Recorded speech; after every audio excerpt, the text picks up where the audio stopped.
Famel is a historic motorcycle brand from Portugal that is trying to make a market comeback with an introduction of an all-electric modification of their classic bike model.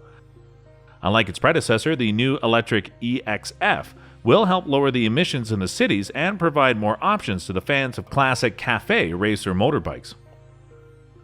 The designers of the bike tried to embrace the heritage of the past and keep most of the visual elements close to the original, while the powertrain, front and rear disc brakes, have been significantly upgraded or completely replaced.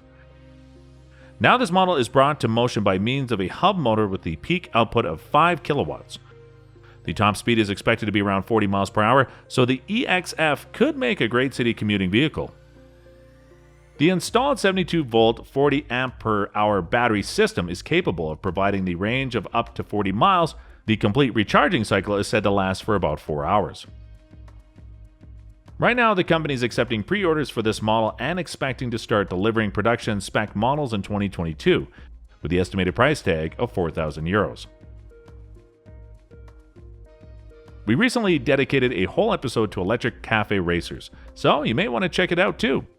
We're doing our best to promote the electric revolution, but we need your help. Subscribe to the channel and share this episode with your friends.